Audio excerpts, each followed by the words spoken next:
दोस्तों, कैसे हैं आप? आई होप आप बहुत अच्छे होंगे। दोस्तों, स्वागत है आपका मेरे इस चैनल में फिर से। दोस्तों, मैं आज आपके सामने एक नई कहानी लेकर फिर से उपस्थित हूँ। कहानी बिल्कुल सत्य है। कहानी एक गांव की है। एक गांव था। उस गांव में एक परिवार रहता था। उस परिवार में राम बाबू और श्याम बाबू दोनों के परिवार बहुत ही खुशी से रह रहे थे। दोनों ही शादीशुदा थे और दोनों के ही बच्चे थे और वे बहुत अच्छे से रह रहे थे। जब राम बाबू और श्याम बाबू के पापा का देहांत हुआ था तो गांव की जितनी भी प्रॉपर्टी थी दोनों के हिस्से में बराबर बराबर करके गए थे उनके पापा। राम बाबू बड़े थे और श्याम बाबू छोटे। लेकिन एक बात ये थी कि श्याम बाबू जो था राम बाबू का सौतेला भाई था। लेकिन दोनों को देख के लगता ही नहीं था कि ये सौतेले भाई हैं। बहुत प्यार से रहते थे। मकान तो दोनों के नाम करके गए थे इनके पापा। लेकिन दोनों एक ही साथ खाना बनाते थे। एक ही चूल्हा जलता था इनके घर में। एक ही साथ परिवार रहता था और खाना बनाना खाना खाना एक साथ होता था। और खुशियाँ मनाते तो एक साथ, दुख होता तो एक साथ एक दूसरे के लिए खड़े हो जाते थे। दोनों को देख के लगता ही नहीं था कि ये सौतेले भाई हैं। सब इनकी भाई की मिसाल देते थे कि कितने अच्छे भाई हैं ये दोनों। सौतेले भाई होते हुए भी सगे भाई से भी ज़्यादा अच्छे से रहते हैं और उनके बच्चे भी दोनों भी आपस में बहुत प्यार से रहते हैं। परिवार बहुत खुशी से रहता, बहुत खुशियाँ मनाता। गांव का काम भी दोनों मिलके ही करते थे। जो खेती का काम था दोनों ही मिलके खेती करते थे। दोनों एक साथ खाते खेती में बैठ के और गप्पे करते घंटों। अपने बच्चों के लिए भविष्य की चिंता करते कि उनको क्या क्या बनाना है। दोनों ऐसे करके बातें करते। ऐसे करके दिन गुजरने लगे। कुछ दिन बाद क्या होता है, शाम की तबीयत अचानक ख़राब हो जाती है और जब वह तबीयत ख़राब हो जाती है तो उसको काम करने के लिए मना करता राम। राम कहता तुम काम मत करो भैया, मैं कर लूँगा, तुम्हारा काम भी मैं देख लूँगा। और वह शाम कहता तुम कितना काम करोगे अकेले, ऐसे तो तुम थक जाओगे, तुम भी बीमार पड़ जाओगे। शाम से कहता है तू मेरी चिंता मत कर, तू तो सिर्फ आराम कर, तेरे सारा काम मैं देख लूँगा। अब तुझे किसी बात की चिंता करने की ज़रूरत नहीं है। यदि तू इतनी चिंता करेगा तो तू ठीक कैसे होगा। और उसकी दवाई घर पे ही चलती है। लेकिन जब दवाई घर पे चलती है उसको कुछ भी आराम ना होता। डॉक्टर कहते हैं इसको हॉस्पिटल में एडमिट कराना पड़ेगा और शाम को हॉस्पिटल में एडमिट करा देते हैं और उसके काफ़ी सारे टेस्ट होते हैं। टेस्ट होने के बाद भी उसका इलाज चलता है, उसको कोई आराम ना आता। डॉक्टर कहते हैं इसका एक टेस्ट और है, वो भी कराना पड़ेगा। उसका एक टेस्ट और होता है। जब टेस्ट की रिपोर्ट आती है सब दंग रह जाता है। शाम को कैंसर था। तकलीफ़ तो उसको काफ़ी दिनों से थी लेकिन शाम कभी भी कुछ भी नहीं बताता था घर पे। अक्सर खांसी उठा करती थी। वह सोचता था ऐसी उठती है। कई बार राम पूछता भी है तुझे ऐसी खांसी क्यों उठती है। वह कहते हैं ऐसी थोड़ी खराश हो गई है, खेत में काम करता हूँ ना इसी वजह से। उसको काफ़ी दिन से तकलीफ़ थी लेकिन उसने राम को कुछ नहीं बताया। उससे पता था कि यदि मैं उसको बताऊँगा तो राम खामोखा परेशान हो जाएगा। इसलिए वह ये परेशानी को चुपचाप झेलता रहा और आखिर में इतनी बड़ी बीमारी बन गई। अब उस इलाज चलता रहा। डॉक्टर लेकिन कहते हैं ये काफ़ी देर हो चुकी है इसके इलाज में, अब शायद शाम का बचना मुश्किल है। कुछ ही दिन का मेहमान है। पूरा घर वाले बहुत परेशान थे, रोने धोने लगते हैं। राम कहता प्लीज़ मेरे भाई को बचा लो, इसके अभी बच्चे हैं, उनके पूरा परिवार, बच्चों का पूरा भविष्य पड़ा हुआ है, उनका क्या होगा, उसके बच्चों को कौन देखेगा। वैसे मैं तो देखूँगा लेकिन बाप तो बाप ही होता है। ऐसे करके राम डॉक्टर को कहता है। तो कहते हैं तुमने लाने में बहुत देर कर दी, यदि तुम शुरू में ले आते तो मैं इनका इलाज ज़रूर कर देता और इलाज संभव भी था। लेकिन तुमने लाने में बहुत देर कर दी। शुरुआत में तो इसका इलाज हो जाता है लेकिन जब हाथ से बात निकल जाती है तो उसको कोई नहीं बचा सकता। इसलिए मेरे हाथ में कुछ नहीं है, सिर्फ आप दुआएं करें। ऐसे करके पूरा परिवार बहुत टूट जाता है, बहुत दुखी होता है। कुछ दिन बाद क्या होता है, श्यामलाल हमेशा के लिए सबको छोड़ के चला जाता है। घर में मातम छा जाता है, सब दुखी होते हैं। राम कहता अब मैं किसके साथ खेती करूँगा। वह बहुत रोता, वह अपने को संभाल ना पाता। खेती किसके साथ करूँगा, खाना किसके साथ खाऊँगा, गप्पे किसके संग करूँगा। राम बहुत दुखी हो जाता, बहुत रोता। उसको उसकी हालत बहुत बिगड़ गई रोते रोते। राम अपने भाई के लिए बिलख बिलख के रोता है। वह अपने को संभाल ही नहीं पा रहा था, वह उसकी यादों में खो गया था। लेकिन पूरा परिवार समझाता है अगर जो तुम्हें ही कुछ हो गया तो हमें कौन संभालेगा। शाम तो चला गया लेकिन अब तुम्हें जो कुछ हो गया तो हमें कौन संभालेगा, तुम ही अब हमारा सहारा हो। वह अपने को संभाल लेता। राम सोचता बात तो सही है, मुझे अब अपने ऊपर कंट्रोल करना पड़ेगा, मुझे अब भूल जाना होगा सब कुछ और मुझे खेती का काम, अपने परिवार को संभालना। और ऐसे करके वह संभल जाता है। दिन गुजरने लगते हैं। राम बाबू के बच्चे थोड़े बड़े होते हैं, श्याम बाबू के भी। जैसे वो बड़े होते हैं तो उनके मन में थोड़ी बेईमानी आ जाती है।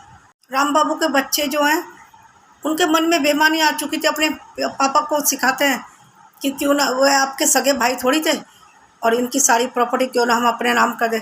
राम बाबू एकदम बिलक जाता है, ये क्या कह रहे हो तुम, श्याम मेरे सगे भाई से भी बढ़कर था, उनके बच्चे मेरी जान है, तुम ऐसा सोचना भी मत। अपने बच्चों को डांट देता है। उस दिन तो बात टल जाती है, लेकिन राम बाबू के बच्चे हैं कि वह सोचते हैं कि प्रॉपर्टी तो हम लेके रहेंगे। वह हमारे सौतेले चाचा थे, कौन से हमारे सगे थे जो हम उनके लिए सोचे। ऐसे करके राम बाबू के बच्चों के मन में शैतानी आती चली जाती है और वो प्लान बनाने शुरू करते हैं। क्या होता है, वह कुछ पेपर लेके आता है, और श्याम बाबू की बीवी तो पढ़ी लिखी नहीं थी, उससे कहता है कि तुम्हारा कुछ काम करना है, इसमें साइन कर दो। वह कहती है ये कैसे कागज़ हैं, कहती कुछ नहीं, ऐसे ही हैं, मैंने खेती के लिए कुछ काम दिया था, उसी में एग्रीमेंट का साइन करना है। वह साइन कर देती है। धोखे से सारी प्रॉपर्टी अपने नाम करा लेते हैं। ऐसे करके सारी जितनी प्रॉपर्टी थी सारे उनके नाम, राम बाबू के बच्चों के नाम और राम बाबू के नाम हो गई, और श्याम बाबू के बच्चों को और उसकी बीवी को कुछ ना मिला। वह दोनों खेती से भी वंचित हो गए। वो दोनों बच्चे, तीनों बच्चे घर से बेघर हो गए। घर भी उन्होंने अपने नाम करा लिया था, क्योंकि राम बाबू के बच्चे कहते थे ये तो सौतेले कौन से हमारे सगे हैं, और सारी प्रॉपर्टी ले लेते हैं, अपने नाम पे करा लेते हैं। कुछ दिन बाद उनको घर से निकाल देते हैं। राम बाबू बहुत मना करता है, ऐसा मत करो, मेरे भाई का आत्मा की शांति नहीं मिलेगी, लेकिन उसके बच्चे की मानते नहीं, उनको घर से निकाल देते हैं। और वह अपने मायके चली जाते हैं अपने परिवार को लेके। वहीं पे अपने बच्चों को पढ़ाती है, बहुत बड़ा आदमी बनाती है, और वह शहर चले जाते हैं। उनकी नौकरी लग जाती है श्याम बाबू के बच्चों की, और वह बहुत बड़े आदमी बन जाते हैं। सारी बात उनको उनकी माँ ने बता दी थी। वह ये कहते हैं हम उनसे बदला लेके रहेंगे, उन्होंने हमारी अपनी प्रॉपर्टी अपने नाम करा ली, ऐसा नहीं हो सकता, यदि हम उनसे प्रॉपर्टी नहीं लेंगे उससे बदला तो मैं लेके रहूँगा। बाबू के बेटों ने शहर में जाकर अपनी बहन की तो शादी कर दी थी, और अपनी माँ को बहुत अच्छे से रख रहे थे। उनको किसी भी तरह की दुख ना होने देते, क्योंकि उनकी माँ ने उनको बहुत मेहनत से बड़ा किया था, बहुत मेहनत की थी उसको बड़ा करने में। उनके नाना ने तो साथ दिया था उनको पढ़ाने में, बड़ा करने में, लेकिन उनकी माँ ने भी बहुत बड़ा बलिदान दिया, सारी ज़िंदगी लगा दी दोनों को बड़ा करने में, और आज वो अपने पैरों पे खड़े हैं। ऐसे करके अपनी माँ का बहुत ध्यान रखते। जब भी उन्हें गांव की याद आती, दोनों भाई बहुत परेशान होते। वे कैसे सोचने लगे कैसे बदला ले हम उनसे, बदला तो हम लेके रहेंगे। दोनों प्लानिंग करते। उनकी माँ समझाती भूल जाओ, कुछ नहीं होता, उनको सज़ा खुद भगवान देगा, लेकिन तुम भूल जाओ प्रॉपर्टी के। लेकिन दोनों भाई अपनी माँ को तो कुछ ना बताते, लेकिन अंदर अंदर प्लानिंग करते। तो दोनों सुबह सुबह उठते अपनी माँ से कहते हैं, श्याम बाबू के बच्चे दोनों, वह कहते हैं माँ हमें कहीं जाना है। माँ पूछती है कहाँ जाना है तुम्हें। वह कहता है कि हमें किसी काम से जाना है, हम 1-2 दिन बाद आएंगे। माँ कहती ठीक है, ऑफिस के काम से जा रहे हो तो जाओ, ऐसे अपने दोस्तों के चक्कर में मत जाना, क्योंकि ज़माना बहुत ख़राब है। वह कहता है ऑफिस के काम से ही जा रहे हैं हम दोनों, और वह घर से निकल जाता है अगले दिन सुबह, और जाते हैं तो सीधा अपने गाँव पहुँचते हैं। वहाँ पर गाँव वाले देख के उनको बहुत खुश होते हैं, कहते कितने अच्छे लग रहे हैं दोनों, बड़े हो गए हैं, कितने बड़ा आदमी बन गए हैं दोनों।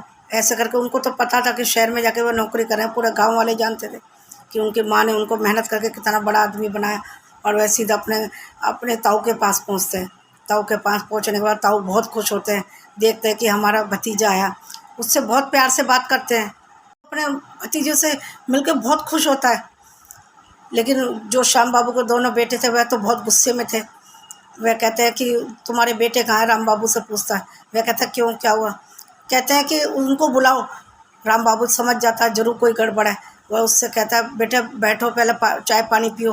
वह कहते हैं हम नहीं बैठेंगे यहाँ पे, हमारे लिए बैठना हराम है, जिस घर में हमारे सब कुछ छीन लिया उसको मैं आप बैठने के लिए कह रहे हो। वह कहता है मैं तो तुम्हारा ताऊ हूँ, मैंने क्या किया, मेरे बच्चों ने गलती की। कहते बच्चों की सज़ा मिल के रहेगी। वो दोनों ऐसे कहते। राम बाबू गिड़गिड़ाता, उनके पैरों में गिर जाता है, मेरे बच्चों को माफ़ कर दो, प्लीज़ ऐसा मत करना, यदि तुम उसको कुछ करोगे तो तुम्हें भी जेल होगी, मैं तुम्हारे पैर पड़ता हूँ। श्याम बाबू मेरा अपने सगे भाई से भी बढ़कर था, तुम ऐसा अनर्थ मत करो। बाबू के दोनों बच्चे कमरे से बाहर आते हैं, जब देखते हैं श्याम बाबू के बेटे दोनों खड़े हुए हैं गुस्से में, तो वह कहते हैं क्या हुआ, क्यों आए हो। वह गुस्से में बोलने लगता है। इतने में श्याम बाबू के दोनों बेटे बंदूक निकाल लेते हैं। जब बंदूक निकालते हैं राम बाबू का तो देख के बहुत घबरा जाते हैं। ये क्या कर रहे हो बेटे, मैं तुमसे माफ़ी मांग रहा हूँ, ऐसा मत करो, ऐसा अनर्थ मत करो, मेरे बेटों को मुझसे मत छीनो, मैं तुम्हारी जितनी प्रॉपर्टी तुम्हारे नाम कर दूंगा, लेकिन मेरे बच्चों को बख्श दो। श्याम बाबू के बच्चे तो बहुत अच्छे थे, पिघल गए उसकी अपने ताऊ के बातों से, क्योंकि उनको पता था ताऊ तो बहुत अच्छे हैं, मेरे पापा को बहुत प्यार करते थे, चाहे सौतेले थे। इसलिए उन्होंने उनको दोनों को मारने का प्लान त्याग दिया और बंदूक उन्होंने अपने पॉकेट में रख ली और फिर कहने लगे, तुमने जो भी किया हमारे संग बहुत गलत किया। तो बच्चे बोलने लगे, इतना गलत किया तुमने, हमें दर दर ठोकर खाने के लिए मजबूर किया। वो तो हमारे नाना जी थे जो हमें संभाल लिया, यदि हमारे किसी के नाना जी ना ही हों तो वो तो भीख मांगने निकल जाएंगे। यदि हमें सहारा देने वाला ना होता, हमें भीख मांगनी पड़ती, हमें अपने पैरों में कौन खड़ा करना था। माँ कितनी मेहनत कर लेती, हमें पढ़ाती, मकान देती, क्या क्या देती बचपन में। हमारे नाना जी ने नहीं होते तो हमारा कुछ भी ना हो पाता। हमारे नाना जी थे तो हमारी माँ ने मेहनत करके हमें पैरों पे खड़ा कर दिया, और तुमने हमारे साथ क्या किया। चलो तुमने प्रॉपर्टी छीन ली थी, हमें घर से तो ना निकालते, हमें 2 वक्त की रोटी दे देते, हमें कोई गिला नहीं था। सारे शर्मिंदा हो जाते हैं, राम बाबू के बच्चे भी शर्मिंदा हो जाते हैं और वे कहते हैं, चलो हमें माफ़ कर दो, हम तुम्हारी सारी प्रॉपर्टी वापस कर देंगे। और वह उनको माफ़ कर देता है और अपने घर लौट जाते हैं। वो बच्चे जब शहर लौटते हैं, अपनी माँ को सारी बात बताते हैं कि हम बदला लेने गए थे। माँ ने कहा, तुमने कुछ अनर्थ तो नहीं किया। कहता, नहीं हमने कुछ नहीं किया, हमारे ताऊ जी बीच में आ गए, उन्होंने हमसे माफ़ी मांगी, क्योंकि ताऊ जी बहुत अच्छे थे, हमें बचपन से प्यार करते थे, मेरे पापा को भी प्यार करते, इसलिए हमें उन्हें मारने का प्लान त्याग दिया। श्याम बाबू की बीवी कहती है, अच्छा हुआ बच्चों तुमने ये प्लान त्याग दिया, यदि तुम उन दोनों को मार देते तो तुम भी तो जेल जाते, तुम्हें भी तो सज़ा होती। ऐसे करके दोनों परिवार बिछड़ जाता, हमेशा के लिए ख़त्म हो जाता। बच्चों के बिना ज़िंदगी की क्या होती है। ऐसे करके माँ उसको समझाती है, तुम्हारे बिना मैं क्या करती है, ये तो तुम जेल चली जाते। तुम बच्चों बहुत अच्छे हो, तुम्हारे अंदर अपने बाप का और अपने ताऊ का ही खून है, इसलिए तुमने ये सब कांड नहीं किया, अनर्थ नहीं किया तुमने कुछ भी। ऐसे करके माँ अपने बच्चों को समझाती। राम बाबू के बच्चों ने जो उनकी प्रॉपर्टी ली थी उसको वापस नहीं की। उन्होंने तो उनको माफ़ कर दिया था, लेकिन उसकी प्रॉपर्टी फिर भी राम बाबू के बच्चों ने उनको वापस नहीं की। ऐसे करके श्याम बाबू के बच्चे ये सोचते हैं, इन्होंने तो हमारे साथ दगा किया, लेकिन माँ उनको समझाती, भूल जाओ प्रॉपर्टी को। उधर राम बाबू कहता है अपने बच्चों को, उनकी प्रॉपर्टी उन्हें वापस कर दो, वरना फिर वो तुम्हें कुछ ना कुछ कर देंगे। मैंने उनसे माफ़ी मांगी है, वादा किया है।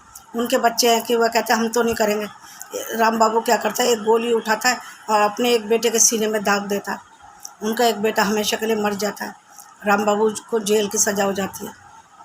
और ऐसे करके उनका परिवार का एक चिराग हमेशा के लिए बुझ गया, थोड़े से लालच की वजह से। ये कहानी सुनाने का मकसद सिर्फ ये है, लालच क्या होता है। लालच, इतनी सारी प्रॉपर्टी थी गांव में, करोड़ों की लाखों की प्रॉपर्टी थी, मकान भी इतना बड़ा था, दोनों को बराबर दे के गए थे। यदि माँ सौतेली है, बाप तो सगा था ना, तो बाप यदि सगा होगा तो दोनों को बराबर ही हिस्सा देगा ना। ये बात राम बाबू के बच्चों को क्यों बुरी लगी थी कि प्रॉपर्टी उनको दी।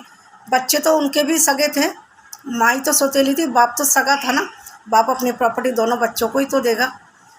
कितनी गलत बात है। राम बाबू के बच्चों ने ये सोचा सौतेले होते हुए उनको बराबर का हिस्सा मिला, और उन्होंने ये शैतानी बुद्धि अपनाई और उनकी सारी प्रॉपर्टी हड़प ली। इसका नतीजा क्या हुआ, एक ही बेटा अपने घर से हमेशा के लिए चला गया, बाप जेल चला गया। प्रॉपर्टी के बदले में क्या मिला उनको, प्रॉपर्टी के बदले में क्या, कुछ भी नहीं मिला। बाप जेल चला गया, एक चिराग हमेशा के लिए चला गया। और श्याम बाबू के बच्चे, उनको कुछ नहीं मिला, फिर भी वो अपने शहर में इज्जत से रह रहे हैं, इतनी अच्छी नौकरी कर रहे हैं, शान और शौकत से रह रहे हैं। और इनको क्या मिला, लालच की वजह से ही ना, जेल की सलाखें राम बाबू को। राम बाबू तो बहुत अच्छा था, अपने छोटे भाई श्याम को बहुत प्यार करता था, सगे भाई से भी ज़्यादा प्यार करता था, लेकिन उनके बच्चों ने कितना दगा दिया।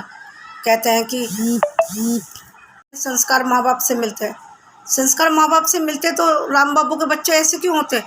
माँ बाप तो बहुत अच्छे थे, बाप दोनों कितने अच्छे थे, अपने परिवार को कितना प्यार करते थे और प्यार से रहते थे, लेकिन राम बाबू के बच्चों में ये संस्कार कहाँ गए, क्यों नहीं मिले अपने बाप के संस्कार। ये गलत बात है। कई घरों में मैंने ऐसा देखा है कि माँ बाप के संस्कार अच्छे होते हैं, फिर भी औलाद नालायक निकल जाती है। कुछ भी हो सकता है, कभी भी ये नहीं कहना चाहिए माँ बाप के संस्कार है, माँ बाप के गलत संस्कार है या अच्छे संस्कार। संस्कार तो उनके अंदर से पैदा होते हैं। माँ बाप तो हमेशा अपने बच्चों को अच्छे संस्कार ही देता है, कभी भी गलत संस्कार नहीं देते। बच्चे हैं कि उसको अपनाते हैं या नहीं अपनाते, बच्चों पे डिपेंड करता है। बच्चों अपनी मर्ज़ी से ही जो करना होता है वही करते हैं। तो बच्चों ने ये भी नहीं सीखा कि हमारे पापा और चाचा कितने प्यार से रहते हैं, कितने प्यार से रह रहे हैं, हम भी ऐसे रहे। उन्होंने ये सब तो सीखा नहीं और गलत भावना अपने मन में लाए। दोस्तों कभी भी ऐसा ना करें, अपने माँ बाप को बदनाम ना होने दें। माँ बाप कभी भी अपने बच्चों को गलत संस्कार नहीं देते, वो तो अपने बच्चों को हमेशा अच्छी शिक्षा ही देते हैं, लेकिन बच्चे ही हैं कि वो अपनाते नहीं हैं। बस मेरी ये कहानी यही समाप्त होती है। दोस्तों कभी भी लालच में ना पड़े, लालच बहुत बुरी बला है। लालच में मैंने जितने भी मैंने देखा वो सब बर्बाद हो गए। जितना मिले उसी में संतुष्ट रहे। कभी भी ऐसा ना करें कि उसके हिस्से का मिल गया तो हम खुद सुखी हो जाएंगे, लेकिन कभी भी कोई सुखी नहीं होता किसी के हिस्से का लेके, क्योंकि ऊपर वाला तय करता है जिसके हिस्से में जो आता है। यदि हम किसी के हिस्से का लेके खुश हो जाएंगे तो सारी दुनिया ही ऐसा करने लगेगी, किसी और का हिस्सा लेके और सुखी हो जाएगी। कोई सुखी नहीं होता, कभी ना कभी उसको उठाना ही पड़ता है। जैसे राम बाबू को कितनी भारी कीमत चुकानी पड़ी इस लालच के लिए। एक परिवार हमेशा के लिए ख़त्म हो गया, बाप जेल चला गया, एक बेटा हमेशा के लिए चला गया। बहुत भारी कीमत चुकानी पड़ी लालच की। दोस्तों बस मैं सबको इतना ही बताना चाहती हूँ, कभी भी लालच में ना पड़े। बस मेरी ये कहानी यहीं समाप्त होती है। मिलती हूँ अगले वीडियो में एक नई कहानी लेके, लेकिन उससे पहले प्लीज़ मेरे चैनल को लाइक से सब्सक्राइब जरूर कर देना। मिलती हूँ अगले वीडियो में एक नई कहानी लेके, तब तक के लिए नमस्कार, थैंक यू।